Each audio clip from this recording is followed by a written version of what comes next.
सुनो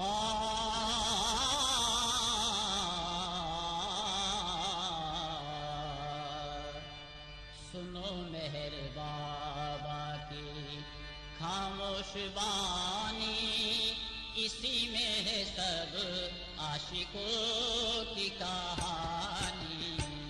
सुनो मेहर बाबा। Jai Baba. Jai Baba, everyone. Hello and welcome back to the Mayher Spiritual Center's virtual presentation on the new life. We are so grateful and excited to have Dr. Ward Parks do the 17-session series, which is a deep dive into the new life, a very important phase of Mayher Baba's life. And we are already at session 11, the meeting at Mahabaleshwar and the work with the musts and the poor. Here at the center, we are dedicated to being able to share Mayor Baba's life and message through various programs here at the center, as well as virtually. And this is our second or third year going into doing different kinds of virtual programs. And so this has been kind of carefully curated and researched by Ward to be able to just go deeply into that very important phase of Baba's life. So without further ado, I'd like to bring Ward on so that he can tell us more about this meeting at Mahabaleshwar and the work with the musts and the poor. Ward? Thank you, Susan. Yes, we're now on the first year anniversary of the new life. This meeting occurred on October 16th, 1950, and as you will recall, the new life began on October 16th, 1949, and it was a really, really major event. So that'll be the center of our focus for today. Let me just show you on the maps here. Here's on the PowerPoint. You can see down toward the lower part of the map is Satara, which was the base of operations from June through September, with a side trip to Pune and Mumbai for a short while.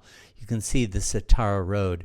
By the way, it was outside Satara that Baba had his second automobile accident in 1956. But if you go up this way, here you see Mahabaleshwar. And this is very intensely mountainous.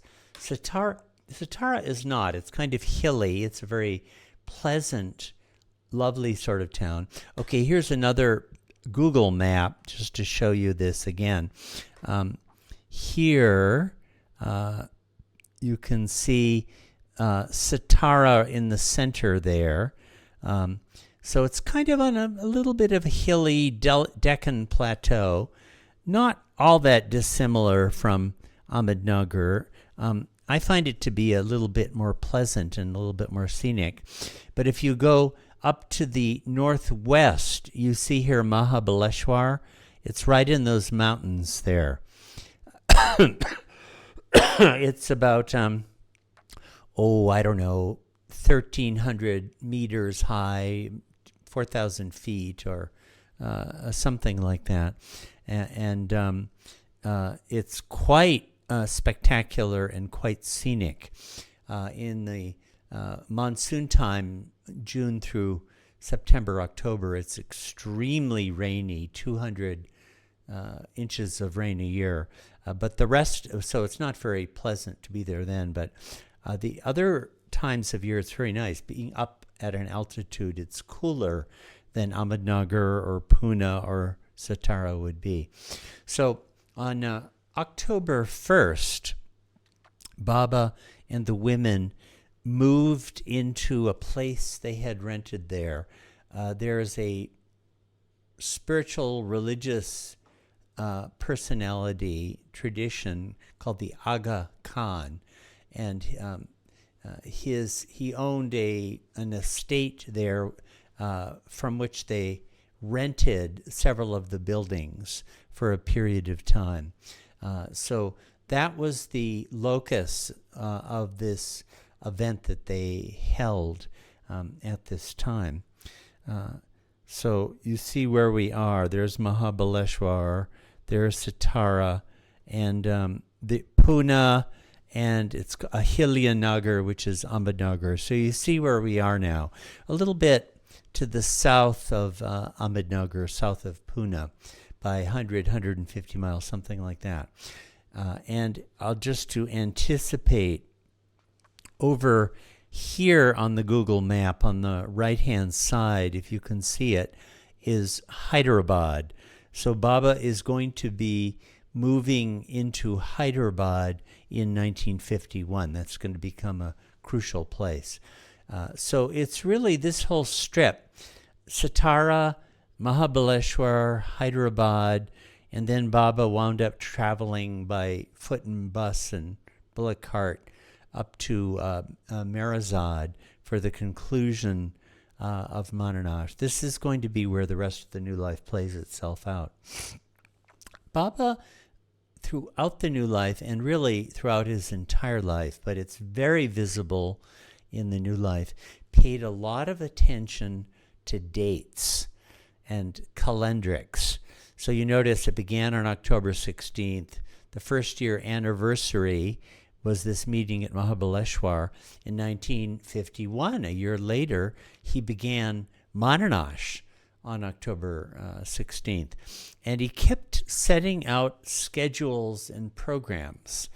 And Baba followed them pretty well.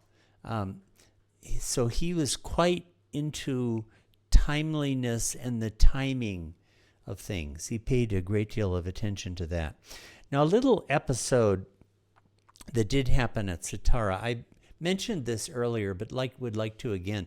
You may recall that during the first month of the new life, when they were still at Belgaum, Daulat Singh, the one Sikh companion in the new life, was expelled, or actually, strictly speaking, sent away to live the new life at home because of personal problems he was having involving his daughter. His daughter had gotten married 3 days after the opening of the new life, and she had said, "You can't be my father if you can't even stay 3 days to attend my wedding." So he was really cut to the quick by that, and there's a whole big story that grows out of this. And so Baba wound up sending him home. It turned out to be a good thing. She was very, very sick. He was a doctor, and he was able to save her life. But it turned out, okay, Baba sent him back to live the new life at home. And when they were in Satara, they were just out and about somewhere in Satara. I forget where they were going to or from. And Baba pointed out to Erich a man in the distance and said, "Who is that?" So Erich went to see, and lo and behold, it was Daulat Singh. Baba had given him the instruction to live the new life at home and to beg for a month out of the year. Well, he had started doing that from his home at Hyderabad, and though his wife and family had very much wanted him back, they didn't want him back as a beggar. It was very scandalous for the Sikh community. They were, he was a distinguished doctor, highly reputable sort of guy, and it was kind of shameful for all of them. So his own family drove him out, get that. So here he was away from Hyderabad in Satara, begging, according to the new life conditions, having become really without a home.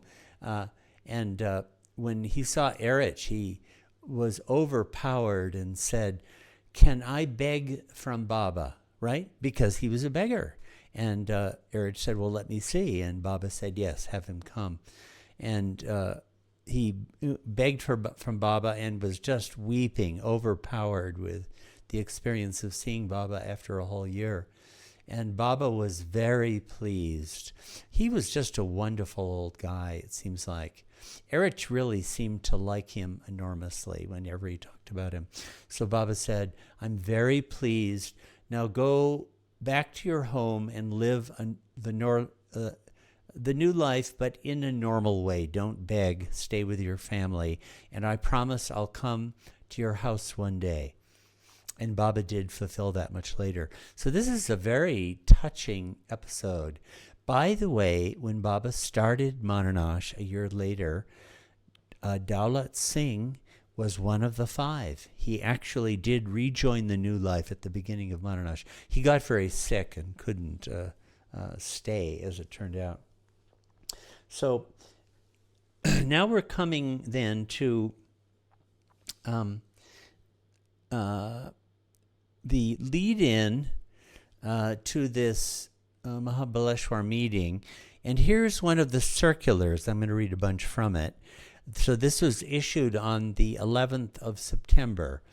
Baba would have been, I forget if he would, he was probably back in Satara by this time. So I'm going to read a bunch, because this is where Baba announced to his old life following that he was going to hold a meeting to which 200 of them could come. And nothing like this had happened before. So it was a unprecedented opportunity. But Baba says a lot of important things here, so I'm going to read a bunch of it.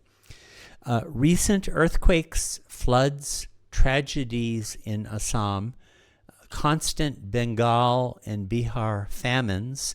This is the northeast of India, right? The overwhelming refugee problem all over India, and other various widespread disasters all over the world at present become the cause of general distrust in nature, untold miseries, utter disappointment, and a feeling of unexpected helplessness and frustration all over the world. Nice thing we're not experiencing that nowadays, isn't it? Ha ha ha. But this was after the war, and things were quite turbulent. The Cold War was starting, the Korean War had just begun, and so forth.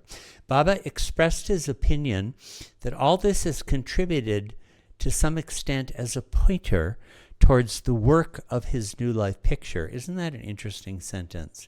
He seems to be indicating a relationship between his new life and world chaos, which he had formed when he set out from Ahmednagar on 16th October 1949 to live his new life of helplessness and hopelessness. Baba adopted his new life on 16th October 1949. He tried to live the new life till 16th October 1950, but the new life could not be lived as he wanted.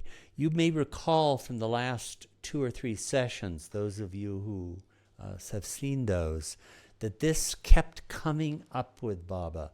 His dissatisfaction with the way the new life was being lived by his companions and by himself also.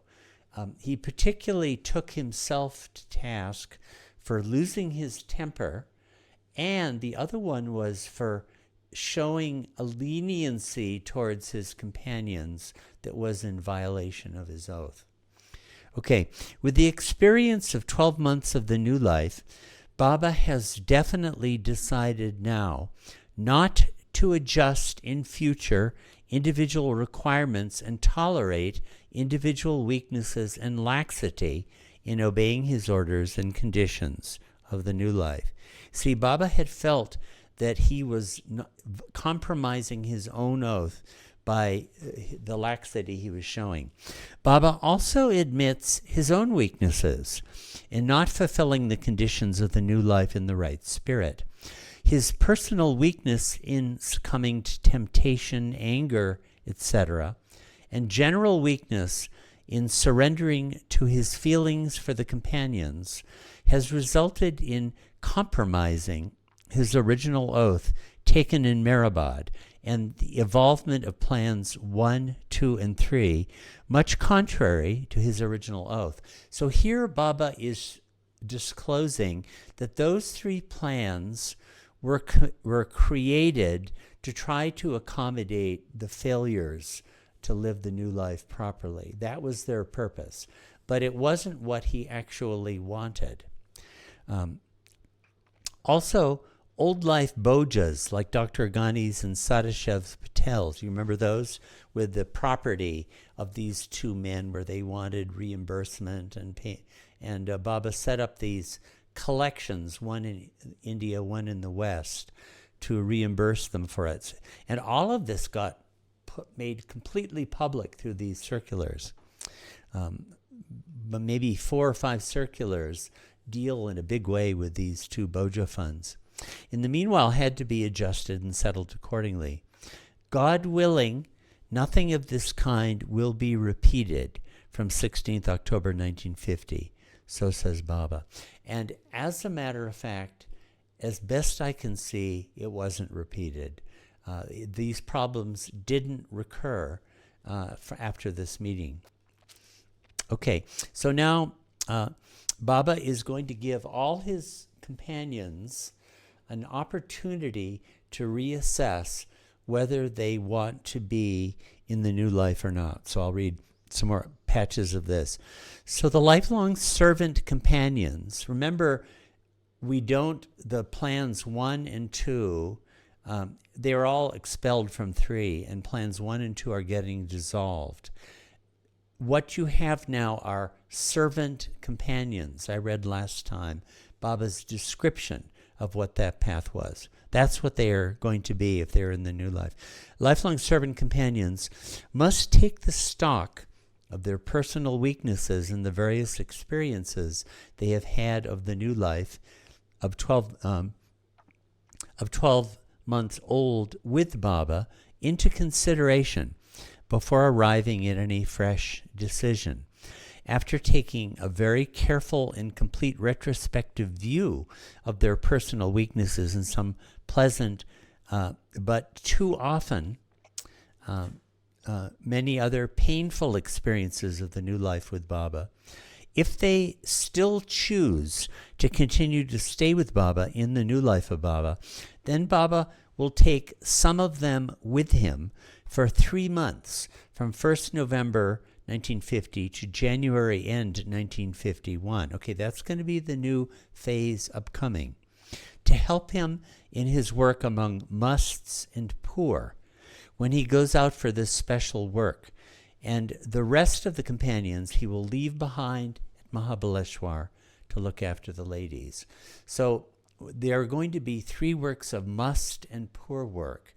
And Baba later indicated quite clearly that the successful accomplishment of that work led right directly into the 100-day seclusion. We're going to come up on that in 1951, from February to May in Mahabaleshwar, one of the most important seclusions of Meher Baba's life. And that, in turn, led directly into Baba's declaration of the God-determined step in June of 1951, which was Mananash. Mananash began in October. So you see, all of these are going to be built one upon the next. You don't know that now, but it's going to emerge over the next year. And I'll just, Baba intends to leave Mahabaleshwar in the first week of November for places like Kolhapur, Miraj, Hubli, Hyderabad, Bombay, Assam, Bengal, Orissa, and Bihar for his must and poor work. So let me just try to give you a little bit of an idea where some of these places are. A lot of them, you see Bihar up here. It's one of the states of India up in the northeast. And north of that is Nepal. Actually, the first place Baba went after this meeting was Nepal. Then he went to Bihar. And then he went down to Calcutta. You see Calcutta down there in West Bengal, one of the biggest cities in India. These areas had been disastrously afflicted by flooding and by famines. There was starvation going on. And then you see, he said Orissa, Odisha is how it's spelled now. That was another place Baba went. Baba also went down to Madras. It's now called Chennai. Do you see Chennai here down on the east coast in the south, went down to there. He traveled from Chennai over to this little town. It doesn't show up on the map at the moment, but it's called Gudur, where one of the most beautiful stories occurred. And from there, he went up to Hyderabad. And from Hyderabad, other places he went to, I don't know if I can get them to show up on the map, but they're Hubli, and yeah, there it is. You see Hubli showing up. It's from Belagavi or Belgaum. It's southeast. And Kolhapur, do you see Kolhapur between Belagavi and Satara? And then he went to Bombay and was going to go to Baroda. All of this, I'm just trying to give you an idea. He was traveling all over the place. It was absolutely grueling and exhausting for the men who were accompanying him on all of this. So Baba said there'll be plenty of journey on foot, by railway, and by bus for those who will accompany him on those travels. That's the understatement of the message. Plenty of opportunity, to say the least. On 16th October 1950, Baba has decided to abolish the existence of plans 1, 2, and the term no wallas. As a matter of fact, he wound up abolishing Plan 3 also. So from 16th October 1950, Baba will not accept money from those who are on Plan 1B and 1C. Remember, they could practice the labor phase and contribute money to him and to the women in the new life. Well, now they can't anymore because these plans no longer exist.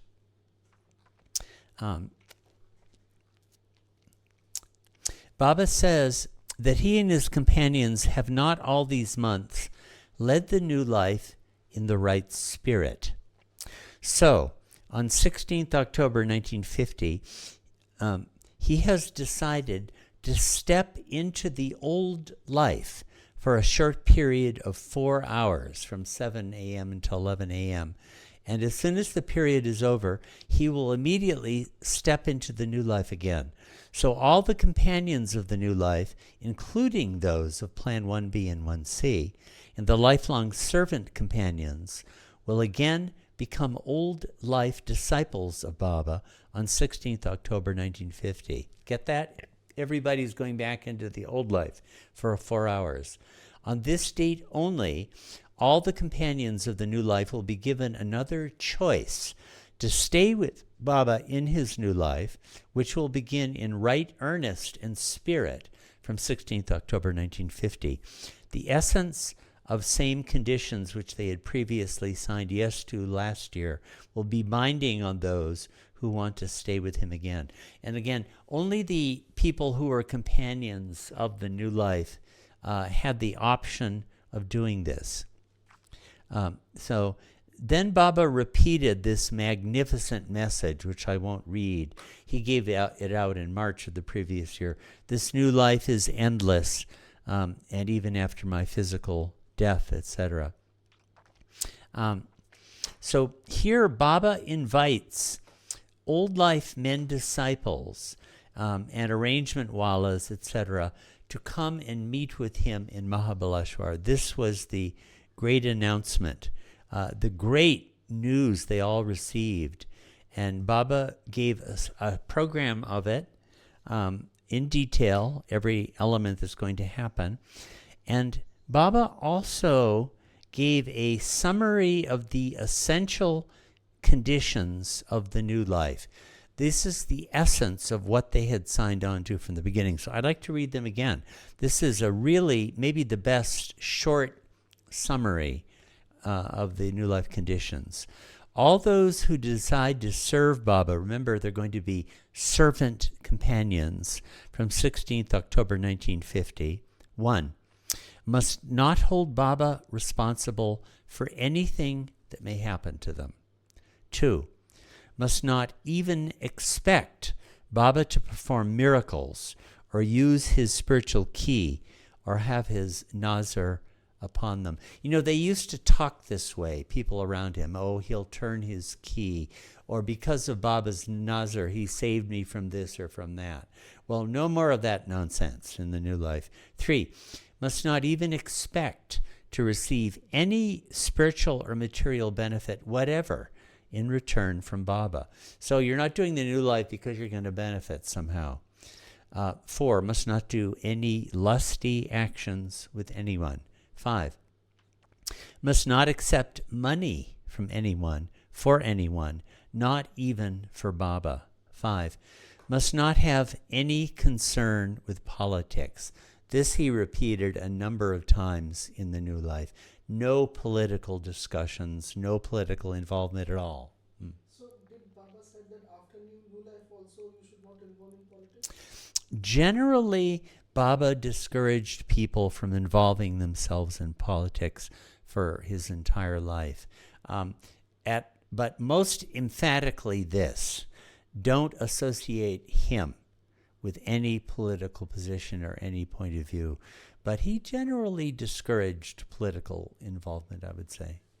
I mean, that's a whole topic in its own right. But in the new life, they couldn't. In fact, they couldn't even read newspapers. You may recall early on, a allowance was given to Donkin to buy a newspaper every day so he could read through and see if there was anything they had to know about, like a riot or police crackdown in a certain town.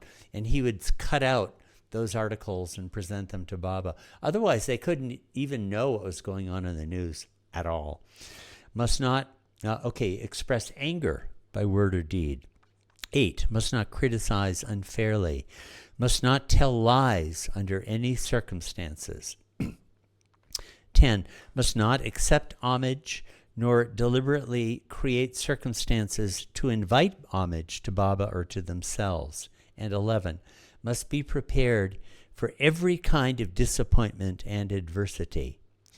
Those who decide to serve Baba from 16th October 1950 must solemnly declare before God in the presence of Baba that they have made this decision of their own free will, and that whatever the result of it may be, they alone are responsible.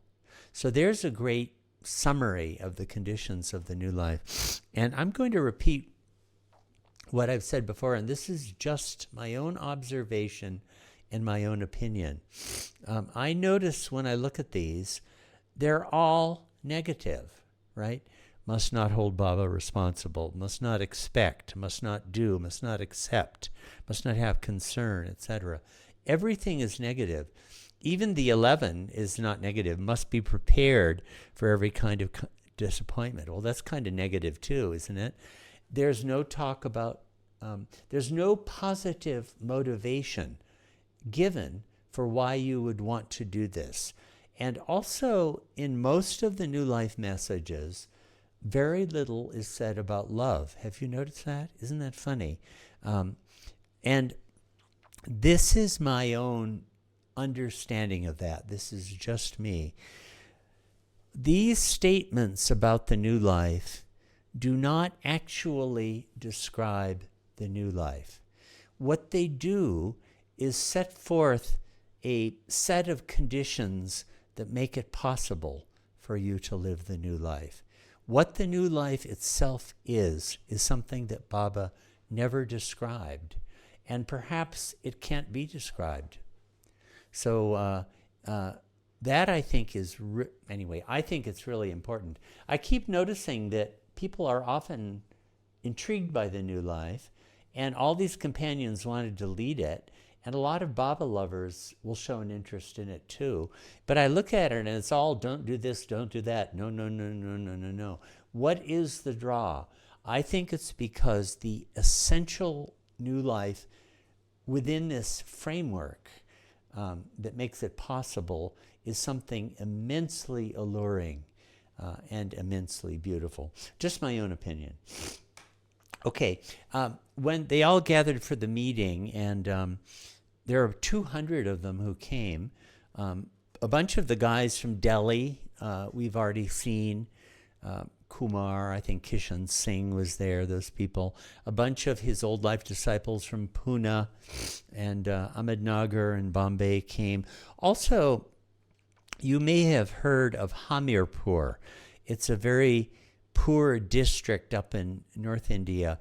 Well, just at the beginning of the new life, several people came to meet Baba from Hamirpur, and he gave them a very strong encouragement. So a bunch of them came. So it was quite a foundational, quite a seminal meeting. Now, here's what happened at the very beginning of it, and it's a wonderful story. I so vividly remember Erich recounting this. So we're talking about, here, let me just show you some of the pictures of where they were. This is actually a picture of the meeting itself. It was in a stable in the Aga Khan's palace. Here on the left, you see some of the scenery in Mahabaleshwar, right? So it's this spectacular landscape. Okay, here's in the veranda of the men's quarters. This is where Baba met the attendees of the meeting when they first arrived. And remember, they hadn't seen him for a whole year, and they had expected never to see him again in their lives. So it was he embraced each one of them. It was quite a emotional meeting for a lot of them. This is the Aga Khan's estate. Here's the entrance to it. I tried to go there with a group of people, but just then they were building a big hotel, and you couldn't go in there anymore, so I never got to see it. A lot of people have. This is the stable for horses where the Aga Khan kept his horses. This is taken more recently, so it's all full of weeds and everything. But you get a picture of the space that was in use. This is the men's bungalow. This is where Baba just greeted all his followers in the picture that we saw. This is the stable, once again, where they all convened, and Baba stepped out of the new life into the old life for 4 hours. Here's Baba at a convening with them. Then there might be some others. Yeah, this is another one of Baba on that occasion. So when the meeting was started, Vishnu got the instruction from Baba, go to the gate and close it. Don't let anyone in. And as I remember Erich telling it, he said, if God himself should come and is late, don't let him in. Well, Vishnu got to the gate, and it was time to close the gate, but he saw Gustaji coming. You know, Gustaji had to go to piddle a lot. He was an old man. And this old companion, so Vishnu, you remember Vishnu, one of the companions, one of the disciples, he kept the gate open a little bit longer so that Gustaji could come in. Well, while the gate was open, 2 other newcomers rushed in. And once they got in, the first thing they did was rush up to Baba, ask for his blessings, and bow down at his feet. Well, as you know, this is absolutely forbidden in the new life. So Baba immediately stood up and bowed down at their feet, repaying the homage gesture for gesture. Well, they were kind of shocked about this. So they went and bowed down at Baba's feet again.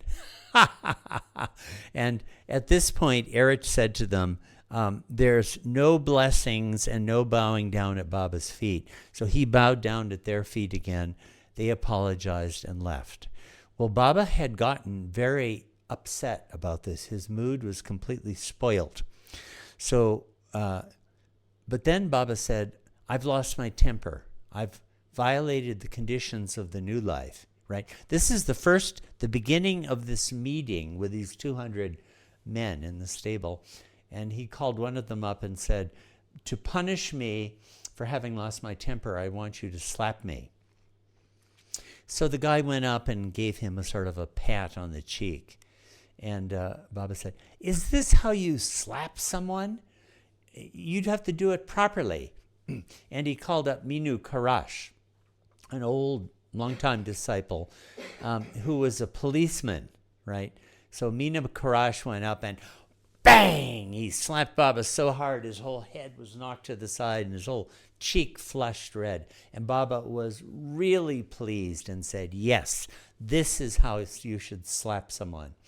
Well, it turned out that one of the people who had come to meet Baba the first time from Hamirpur, I don't know how he got on the list, was, what is his name? Parameshwari Nigam is known as Pukar. He had been a revolutionary against the British, a communist, and was highly critical of bogus leaders who were asking Indians to make great sacrifices and weren't willing to do the same themselves. So he came to this event in order to denounce and expose Baba as a fraud. And in fact, I remember Eric saying he had brought a pistol with him and even had the thought of shooting Baba, as a matter of fact. Well, when he saw this, he was overpowered, and at a later point in the meeting, he stood up and, actually Eric said, he started giving this speech.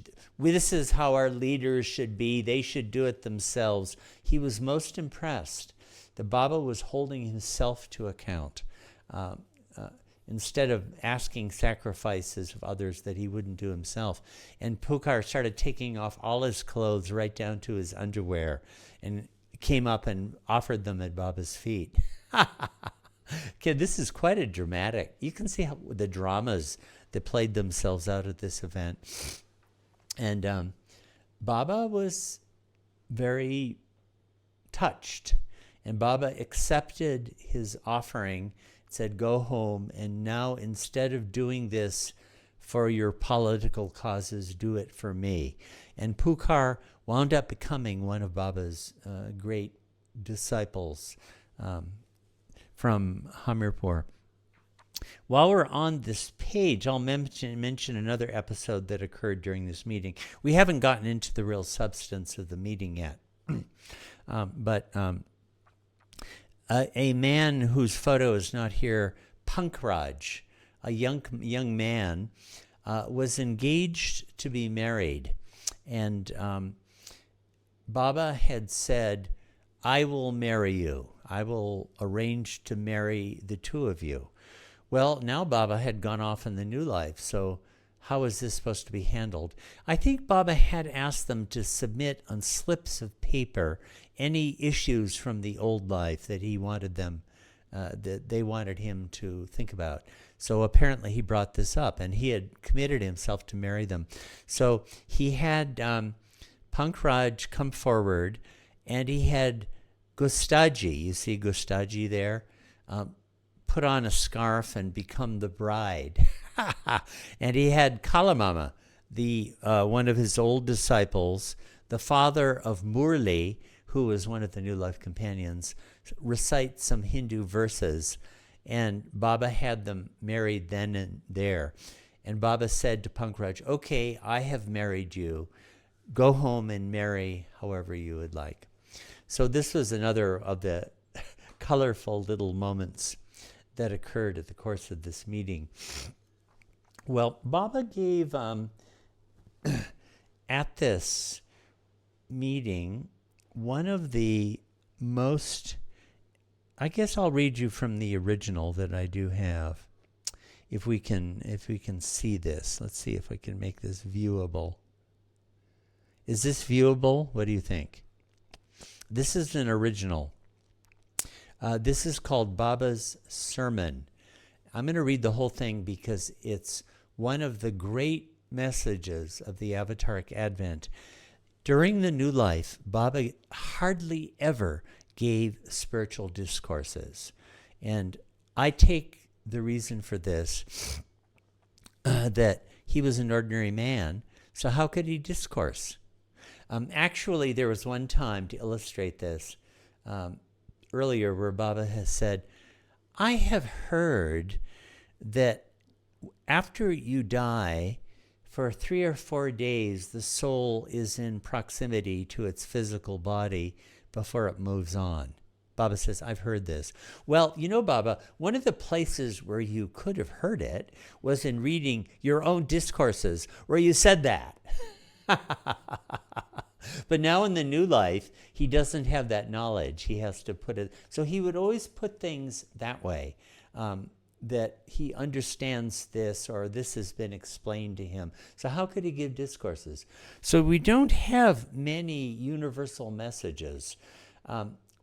We do have messages about the new life itself. Dr. Ghani's New Life Song, which we went into in an earlier session, is one of the truly great articulations of the this avataric advent. Also that message, this new life is endless and even after my physical death, etc., which got included in this circular, by the way, which is again about the new life.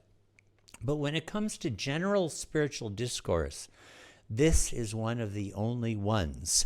And the other one that I have found is when Baba had that meeting where he declared Mananash in June of the next year. He talks about sanskaras, bondage, and the 3 paths to God. That will come to that later. A really important discourse. But let me read this one, a beautiful, beautiful message.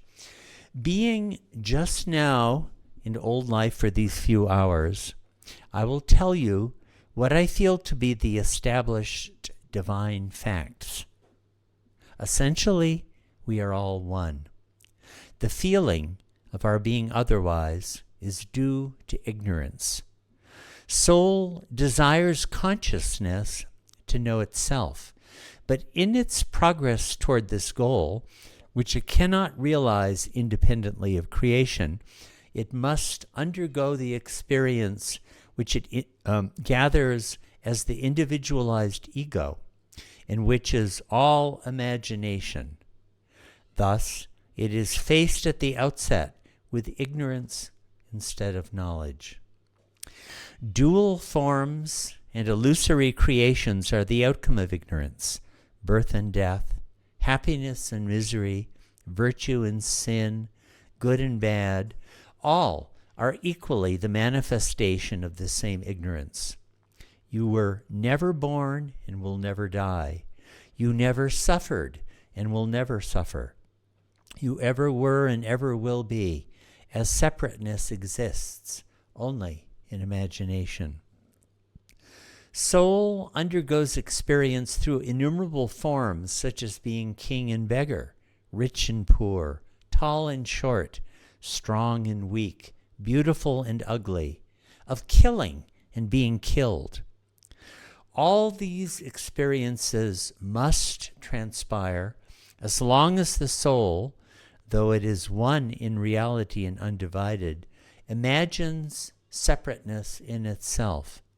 When soul is bereft of the impressions of these illusory experiences, it becomes naked as in its origin, to become now fully conscious of its unity with the Oversoul, which is one, indivisible, real, and infinite. The soul becomes free of the binding of impressions through various paths, and love is the most important of these paths leading to the realization of God. So here we do get love. Of course, Baba has stepped out of the nude life for 4 hours, so maybe he's allowed to talk about it. I'm sort of half joking when I say things like this, but I do notice that love doesn't come up much in New Life messages, but it does here. Through this love, the soul becomes entirely absorbed in God, ultimately forgetting itself completely. It is then that all of a sudden knowledge comes as swiftly as the lightning bolt, which burns to ashes all that it falls upon. This knowledge uproots illusions, doubts, and worries, and apparent sufferings are instantaneously replaced by everlasting peace and eternal bliss, which is the goal of all existence. Soul, now free from its illusions, realizes the original unity of being. And I think this next paragraph is one of the most beautiful in all of Baba's writings. Let us not hope because this knowledge is beyond hoping and wanting. Let us not reason, because this knowledge cannot be comprehended or thought of. Let us not doubt, because this knowledge is the certainty of certainties. Let us not live the life of the senses, because the lusty, greedy, false, impure mind cannot reach this knowledge. Let us love God as the soul of our souls, and in the height of this love lies this knowledge. The divinely perfect ones can bestow this knowledge on anyone they like, whenever they like. May we all gain this knowledge soon. One of the greatest messages I've ever read.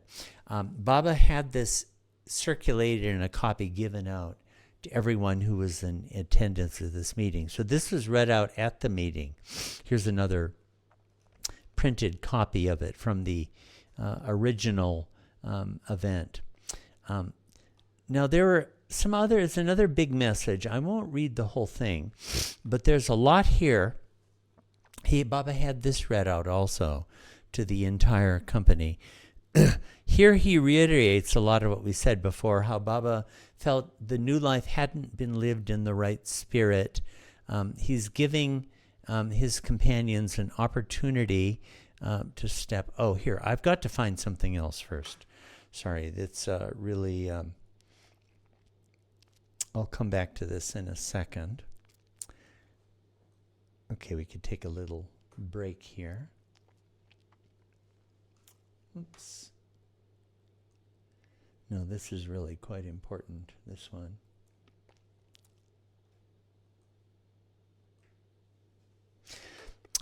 Okay, here is a copy of this circular that came out after the event, giving a review of what happened. And I want to read some of it. This is gives a description of some of what happened at it. Baba asks God's forgiveness. He forgives the companions. He gives a copy of the sermon to everyone. He salutes the old life disciples. He took contributions to poor and must work. I'll get into that in a minute. There's a little break. Then he gave an opportunity for anybody having the difficulties they had to bring up, like the marriage of Pankaj. But I wanted to number 8. This, I think, is something quite new. Baba then pointed out the chart displayed on the wall, which depicted the two aspects of his eternally existing old and new life on either side of his photograph, pasted in the center. Right? You get it? There's a board on one side, and the other side, and Baba's photo is in the center of it. Old life to the right side of Baba's picture represented perfect divinity, divine man. And new life to the left side represented perfect humility, ordinary man. You get that? So the old life is perfect divinity, divine man, and the new life is perfect humility, ordinary man. This is the first positive reference to the old life on Baba's part that I've been able to find. There was a time not long ago where Baba said, I despise the old life. Well, now the old life is starting to be shown in a new light. And over the next year, especially when Bananash begins, Baba starts to indicate that he wants to reunite with the old life Meher Baba state, but bringing his new life with it. So let me just I'm just giving my own little understandings from time to time. Take them for what they're worth. I myself feel that living the new life was essential to Baba's manifestation as avatar. The avatar becomes everyone and everything. Right? Well, it's not just like somebody from on high who knows everything, and even the self of ourselves who kind of knows me inside and outside, all my good and all my crap, and he knows it all. It's not just that. He also is me. And as me, I don't know that I'm God. I experience myself as a regular old guy. Baba had to really and truly do that. And I think that's a lot of what the new life was, living through that 100%, so that after the new life, when he declared himself as Avatar, he could really be that. Not just the all-knowing infinite one, infinitely above us, but having experienced our state of helplessness. This theme will start to get expressed now over the next period of time. So going back to that message I was looking at before, some of this is said. Okay, he says something about his old life disciples. You see, he's allowing them to go on being old life disciples. He hasn't prohibited that. If I am the one my old life disciples take me to be, you see, he's allowing for the fact that may be possible. They take him to be a perfect master and the Avatar. They're not forbidden to think that. They just can't say it to him during the new life.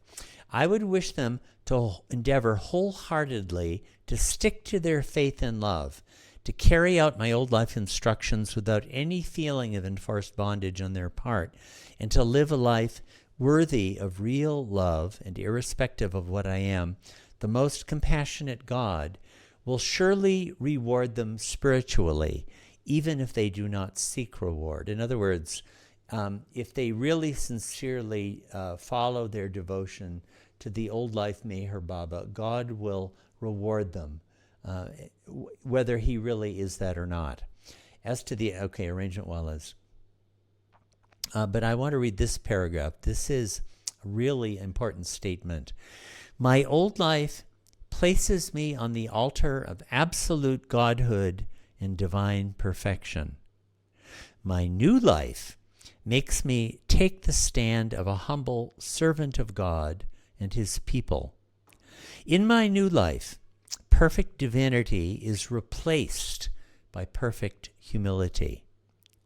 In my new life, I am the seeker, the lover, and the friend. Both these aspects, perfect divinity and perfect humility, have been by God's will, and both are everlastingly linked with God's eternal life. Okay, so now both have a place, and you're starting to see the relationship between those two. And the new life is starting to emerge in a positive light in its true and enduring significance.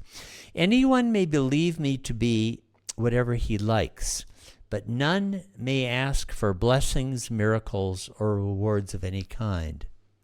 My new life is eternal. Those other than my servants in my new life, whoever or wherever they may be, who desire to live that life, are free to do so in the spirit of it independently. Okay, so I think that's a message for all time.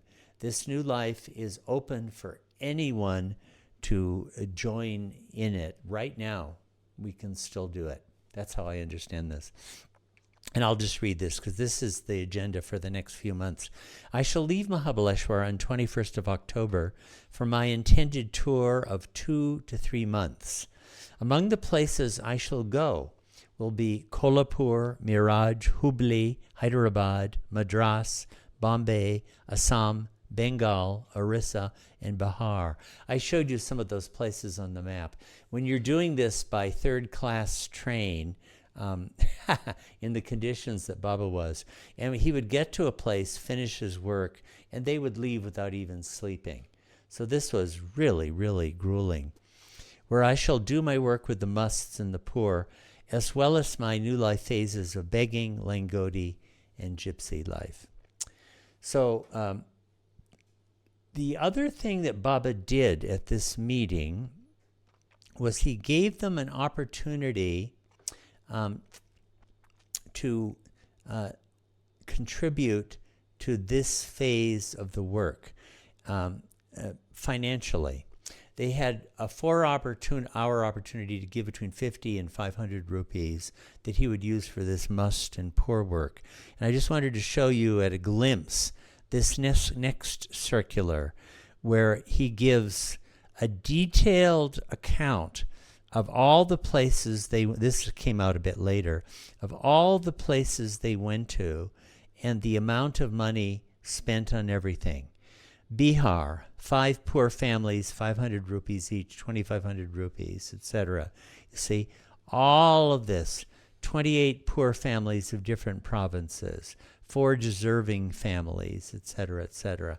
And at the end, it comes to 23,566 rupees, which is exactly the amount of money that he was given on this occasion.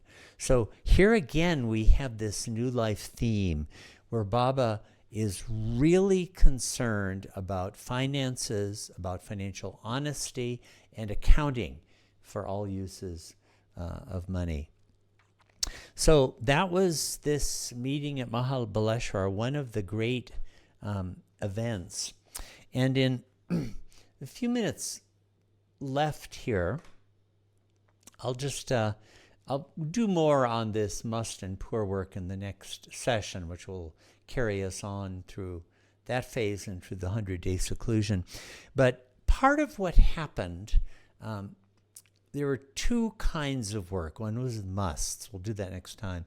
But the other was with poor people. And in particular, Baba wanted to work with poor families who had been wealthy but had fallen into states of utter destitution. And very often people of this type would never beg and would not even accept help when it's offered for them. So Baba was going all around India searching for people of this kind. Oh, before I get this, let me give one begging phase that Baba went on in Calcutta, or Dakshineshwar, which is, I suppose, is probably in Calcutta now. It's where Ramakrishna Paramhansa was, his temple. But Baba went to one of the great perfect masters, and his great disciple Vivekananda was a major world figure. Baba wanted to be able to meditate there uninterrupted for 2 hours. And it was with great difficulty, but finally he went to the head Swami and was given permission to do so. And he put on his Langoti and did some of his Langoti work there. So here we have another phase of the Langoti work going on. Just before that, Baba had been up in Calcutta and Bihar, where there was real starvation going on. And Baba sought out poor families and gave them money. And he also had a big feast for a lot of the poor, starving people at the time. I think they had had terrible flooding that had contributed to the trouble. But when he was in Dakshineshwar, this is a really kind of a funny moment. They were suffering from a bad famine in Calcutta then. And in that state of affairs, Baba wanted to beg a meal from one of the families in the neighborhood. So he set off with, there would have been Pendu, Erich, Baijul Gustaji, and Chuggan, actually another early disciple, was with him at that time. And Baba went to various vendors of Ramakrishna paraphernalia asking for food, and no one would give him anything. But at the back of this caravan, back of this party, is Pendu with a bag of coins, 5 and 10 rupee coins. Okay, now 5 and 10 rupees, what would that be? It's like 100 rupees now? I mean, it's a good chunk of money. And anyone who asked them for money, Pendu would give them coins. So look at this, Baba's begging for food, and right behind is part of his own group. Pendu's giving out coins to anyone who begs. It's sort of like a classic Baba, what to say. He's doing his own work. But finally he came to one house and begged for food. And a woman came to the door and said, "Oh yes, please stay. Don't go, we'll give you some food." And Baba was pleased, but he said, "I need it within 5 minutes." And she and the rest of the family said, yes, yes, yes, we'll get it to you. Don't go. And the whole family rushed around and provided food. And rice with spinach is what they were able to come up with in 5 minutes. It was probably their own meal, as a matter of fact. And gave it to Baba, and Baba was very happy, and they went off and ate the food together. And Baba then said, my begging phase is finished. That's where it came to an end. But these last two stories that I want to close on is concerning Baba's seeking out poor families who had been wealthy in the past.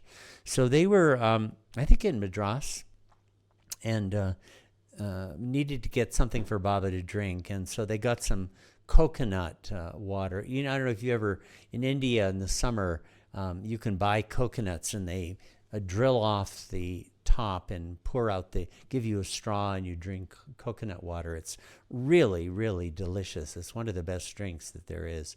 So they got that for Baba.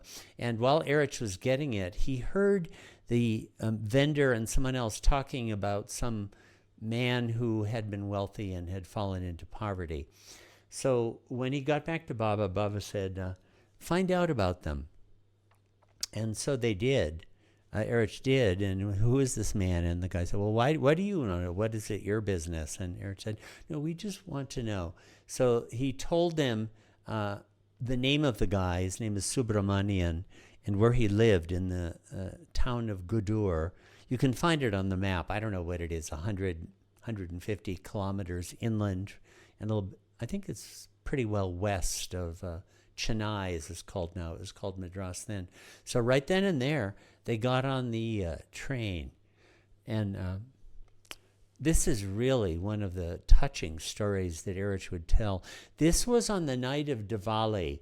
Now, if you haven't been here in Diwali or don't understand it, it's like Christmas times 1,000. It's like lights everywhere, and candles everywhere. Nowadays it's like a war zone with firecrackers going off. Maybe they didn't have quite so many of firecrackers then, but everybody puts out lights. It's really beautiful occasion. So it was the night of Diwali. So they got off at the train station, and Erich went to the place where this man was supposed to be, and it was a mansion. And he knocked at the door, and the guy said, yes, what do you want? And he said, I'm looking for someone named Subramanian. And the guy said, yeah, I'm Subramanian. What do you want? And he said, I'm sorry, I was looking for some very poor, destitute man by that name. And the guy said, well, you can see I'm not destitute at all. I'm very wealthy. You must have someone else in mind. And Erich was about to give up, but then the guy's son was behind him and said, oh, I know who he was talking about. And his dad was really pissed because the dad knew also. But the boy said, I can show you. And despite the dad's disapproval, the boy took them down these streets. It turned out that the man named Subramanian, same name, was having this mansion built for him to live in, but hit on hard times and may have gotten cheated by the contractor. So the contractor took over the house. That's the one who Erich had met. So the boy took him down into a very poor district. And they came to a hovel, a little hut that was so poor that there wasn't even a candle outside. You could see a candle inside, but even the poorest people are going to put a candle out on this occasion. But the boy said, this is it, and he went back. So Erich went to the door, and he could see inside this young woman praying at a statue of Krishna. And so he had to knock because Baba was waiting, and she said, yes, how can I help you? She spoke very good English. She was very well educated. You see, these are rich people who had fallen in poverty. And Erich, is the gentleman Subramanian here? And she said, oh, well, yes, he is. She let him in, and there was no furniture at all in the whole place. There was just this bare, minimal cot where her father was lying in such a state he couldn't even speak. And his wife was lying there too in the same state. And Erich said, will you do this for me? My brother wants to help you. He knows you. He's come to give you some help. And she said, well, how would he know me? Who is he anyway? And Erich said, just wait and we'll come back. Everything will be clear to you. So Erich went back and found Baba at the train station, and Baba was very happy to hear about this. And they all traveled, passed through Gudur to this house and knocked on the door, and she let them back in again. And but they would have to bring a bucket full of water with a cloth sponge and a packet of money. So immediately Baba went inside and began washing the old man's feet. He was so weak, he couldn't even move. He couldn't even speak. And bowed down at his feet and took a packet of money. I think it would be 500 rupees. Those days, that was a lot of money. And put it right on his chest and said to the daughter, this is for you. They had some formula for this. I should have copied it, but it's something like, this is not charity. This is a gift of love from loving hearts. You are under no obligation. Accept this as a pure gift of love. They would say something just like that.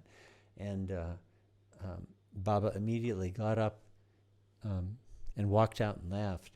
And as they were going, Erich could hear from inside the woman collapsing before the statue of Krishna. See, that's all they kept. They hadn't kept anything else.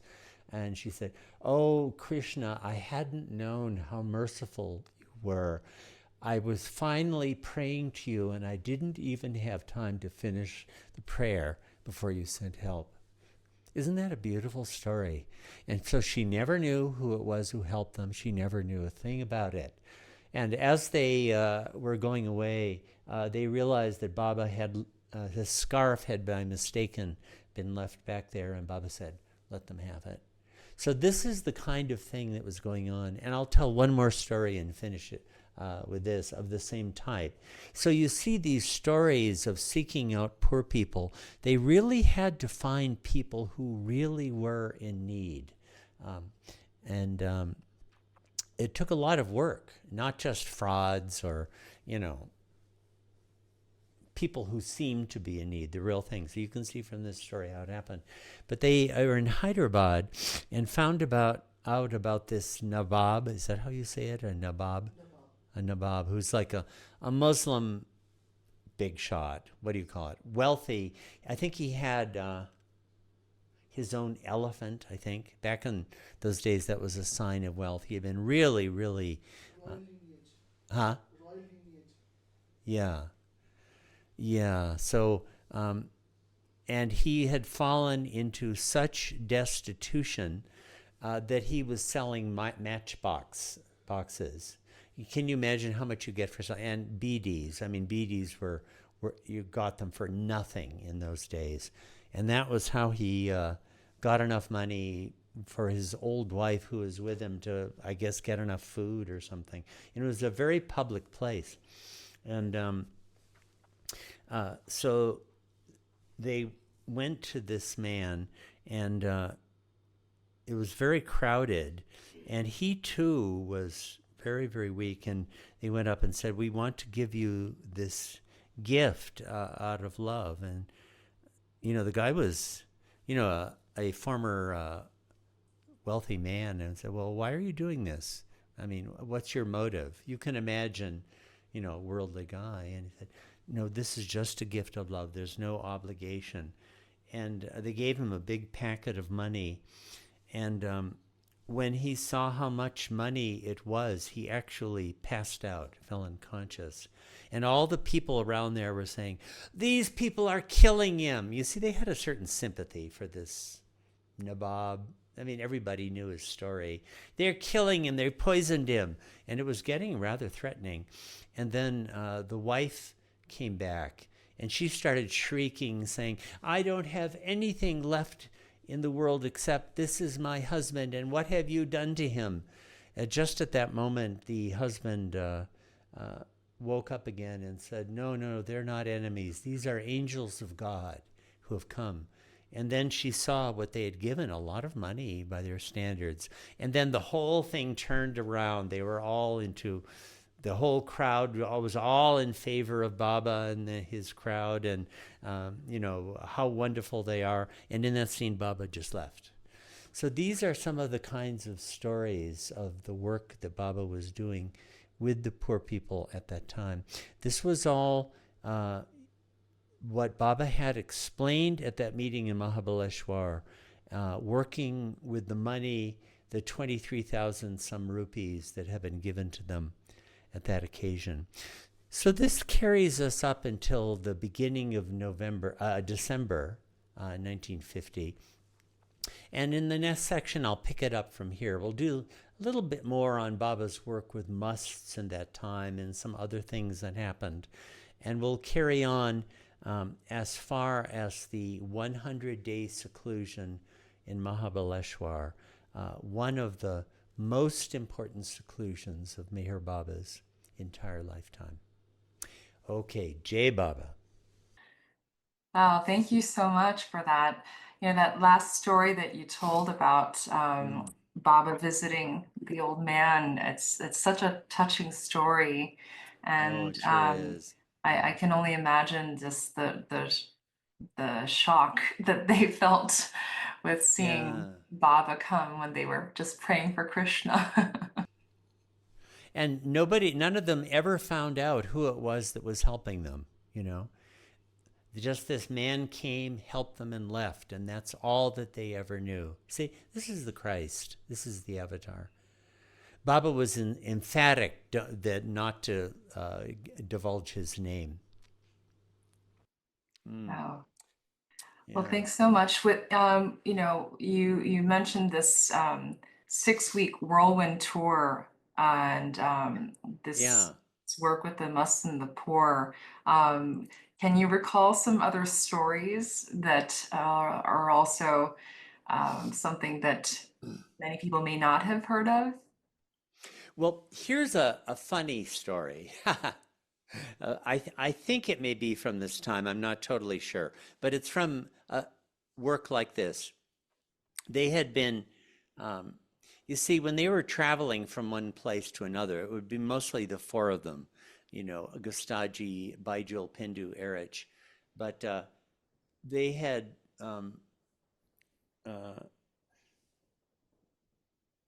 gone in, I think they might have stayed in a very cheap hotel, but there was some problem. There was noise being made, so Baba said, okay, we can't stay here. We have to go to another place. So they found another hotel. We're talking about dumps, right? They were doing it economy style. And there, too, there was a problem. They went to a third place, and they were finally settling down, and suddenly in the middle of the night, a blacksmith started doing his blacksmith work right outside the window, right outside the door. And Baba said, no, we can't stay here. We have to go. So they were exhausted and had been to 3 different hotels. And they were packing up to go. And Erich had to pack up all Baba's stuff. And while he was doing it, Gustaji wanted to say something to Erich. But remember, Gustaji was on silence also. So to understand what Gustaji was saying, Erich would have to stop doing everything else and just focus on reading his gestures. And that's the last thing he wanted to do at this juncture, And Erich said, no, it's enough to have one dumb man in this group. 2 is too many. Right, dumb man. And Baba heard it and he said, what's that you said? I am not dumb. I can speak. And Eric said, oh, I'm sorry. So Baba twisted his ear.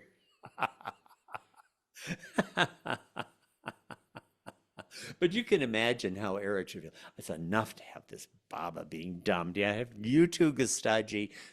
Cut it out. That's great. Wow. Mm.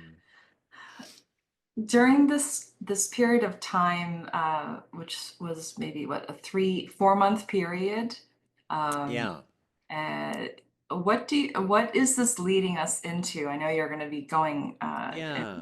session 12, the 100-day seclusion, but can you share it with? Well, this is my understanding. There are hints from Baba, but don't say that Baba said all of what I'm going to say. But what it looks like is that um, this work with the musts and poor was really essential work.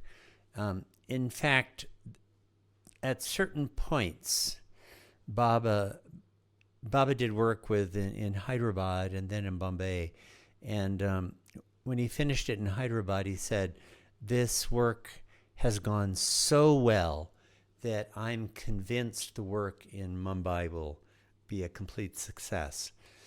And after Mumbai, Baba said, in Mumbai, this work has been even more successful. Now I'm fully confident that my 100-day seclusion will be a success. So I'm understanding that this work with the musts and poor in some way fed directly into the 100-day seclusion that Baba took on.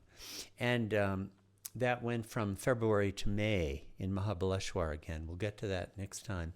And toward the end of that seclusion, Baba started to indicate that he was going to have to take a God-determined step. And Baba said he didn't know what it was, but he was certain that he would be compelled to do it. And in anticipation of that, they scheduled meetings in Hyderabad in June of 51. And there, Baba did say God had revealed to him what it was. It was Mananash. So it looks to me like from this meeting in Mahabaleshwar that was our focus today, right until the end of the Mananash period, the end of the new life, it was one continuous piece of work. And again, being interpretive, who else could have done this? I mean, who else could have done 100? Would you want to take it on, Susan? 100-day seclusion, uh, or or going to musts? I mean, I could go to a must, I suppose, and bow down to him. He'd probably kick me, but what good would that do? I mean, it would accomplish absolutely nothing. This was work, and Mananash. Well, who else? Who even understands what that is? We'll get into that. So it looks to me like this whole second year and a half of the new life, Baba was fulfilling the new life in ways that he knew how to do and that no one else could possibly do. So that's how it looks like. And the people who were with him were servant companions. They just had to help him. They didn't know what was going on, but they weren't the focus anymore. It looks to me like during the first year, the companions were the focus, but during the second year, they weren't. That's what I think. Baba didn't say that, but it sure looks like that. Well, we're very much looking forward to hearing more about that time period. And I understand that there are very few pictures, of course, of Yeah, Baba during this time. And I imagine that there's not that yeah. much. What about correspondence during that time? Can you share? There's a little bit. It tends to be on technical business like things. Like in at a certain point, Baba wanted to stay in Pune, and that's where they wound up finding Guru Prasad, which many of you will have heard of. But there was correspondence back and forth between Baba and Papa Jeswala about this. Papa Jeswala was coming up with a list of bungalows that were possible, et cetera, et cetera. It was that kind of thing. It wasn't, it wasn't matters relating to the heart and soul and essence of the new life. And there isn't a whole lot describing daily life with Baba, but we're not completely without it. Like the stories that I was just telling you about the lady with Krishna and the Nabab and all of that. Well, we have that because Erich told us those stories later. So we do have material of that kind that we heard from the New Life companions and from the women's side also. That's the kind of thing that we have. Well, this is so wonderful, and especially going back to the Mahabaleshwar and Baba's sermon, and thanks so much for sharing that kind Mm, of in detail. It yeah, is really such a powerful um, discourse that yeah. Baba gives, and Oh, that it's significance. spectacular. I mean, I just read through it, but it's something you can really study and delve into. It's very beautiful discourse. For just such a short discourse, it's hard to beat it. Hmm. Well, Ward, this has been great, as per usual, and we're very much looking forward to the next session, the Great 100-Day Seclusion and the move from Baleshwar to Hyderabad. We're going to be Mm, covering a 5-month period of the first 5 months of 51. yeah. And yeah, very much looking forward to that. Is there anything that you might recommend for those that would want to kind of do some kind of personal study and research in Well, it's preparation nice that for you that? mentioned that because it so happens for someone who really wants to dig in a bit.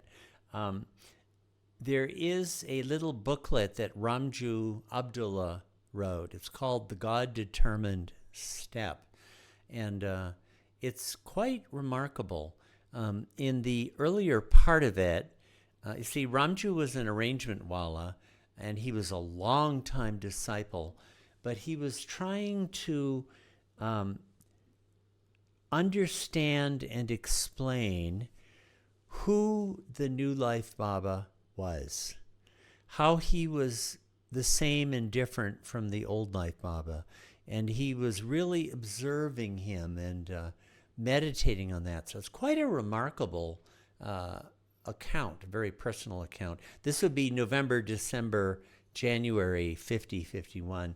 And then it gives an account of the Hyderabad meetings, and it's probably the best account of those meetings. So there's I don't know, it's about 40, 50 pages. I think it's there on the Trust website. You can probably download it. Um, it's quite a marvelous, magnificent, short exposition on that. I'm most impressed with Ramju. I'm a Ramju fan. And he was a deep, insightful guy.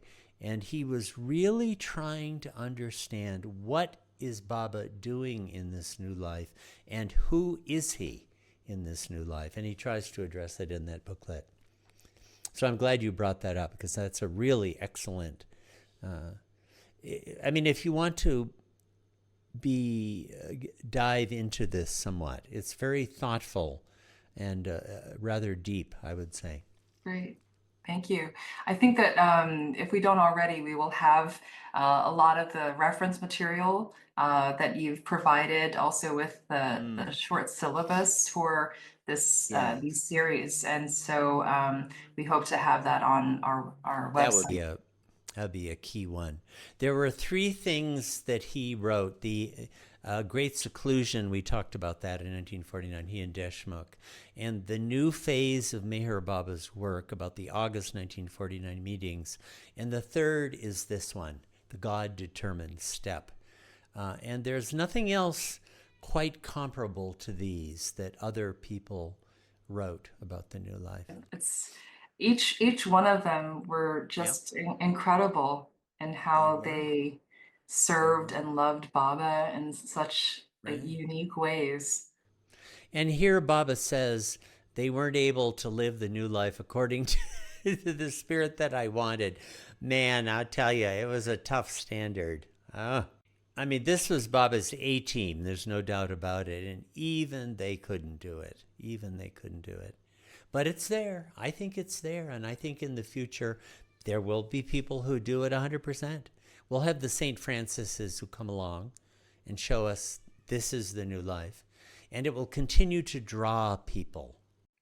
Lord, thanks again for Thanks, this Susan. wonderful, intensive deep dive into this period of Bob's life. And we do look forward to the next session. And thanks for helping us to just kind of prepare for what we're going to see next time. And also just wanted to say thank you to Naman, who has been there filming and recording Ward and helping us through through the interwebs, and really appreciate that so much. And again, thank you so much to the Mayher Center to be able to kind of have this platform for us to be able to share Baba's life and message and this very important period of his life. And thank you so much, Ward, for all of your loving devotion to do this research. It's very meaningful. Well, thanks, Susan, for facilitating all of this and opening the door to it and keeping going and being willing to undertake such a large series of explorations as this is. I really appreciate that. Well, we're so grateful, and yes, so next time it will be our session 12 of the 17, the Great 100-Day Seclusion and the move from Mahabaleshwar to Hyderabad, and very much look forward to seeing everyone be able to join us. If you haven't seen the previous 10 sessions, they are on the Mayher website, so you do have access to all of them, and of course they range in time from 50 minutes to an hour and a half, and so hopefully you'll be able to catch up if you haven't had a chance before. So thanks again, everybody, for participating in our virtual presentation. Thank you so much, Ward, and we'll see you again next time. Jai Baba. Jai Baba. Jai Thank you. Baba. Jai Baba.